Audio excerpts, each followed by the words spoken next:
Si ja has fet la preinscripció a cicle formatiu de grau mitjà, has de saber que el procés no s'acaba aquí.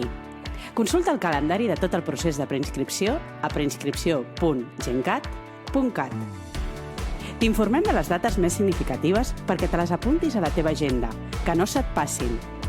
El 8 de juny sortirà la llista de sol·licituds amb la puntuació provisional. Doncs un cop acabat el període de presentació de sol·licituds, els centres educatius estudien cadascuna de les peticions que han rebut. N'analitzen les dades, els criteris de prioritat que les famílies demanen que es tinguin en compte i també els documents justificatius. Tot seguit, publiquen la llista de sol·licituds amb els barems provisionals.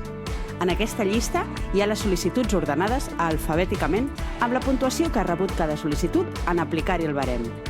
Si hi trobes qualsevol error, has de saber que tens termini del 9 al 15 de juny per presentar les reclamacions si detectes alguna errada o anomalia en el barem assignat.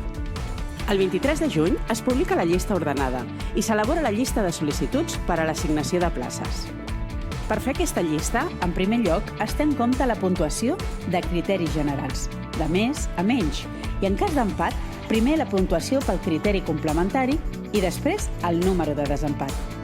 El 9 de juliol ja sabràs si tens plaça assignada, doncs es publica la llista d'alumnes admesos al centre i també la llista d'espera. I toca formalitzar la matrícula del 12 al 16 de juliol, presencialment al centre assignat, demanant cita prèvia.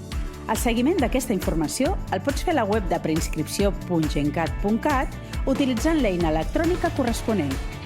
Has de saber que en cas de dubtes o incidències pots contactar amb Serveis Territorials de Barcelona Comarques del Departament d'Educació, al carrer Casp, número 5 de Barcelona, o trucar al telèfon 93 481 60 00. També pots escriure un correu electrònic a st-comarques.educació@gencat.cat.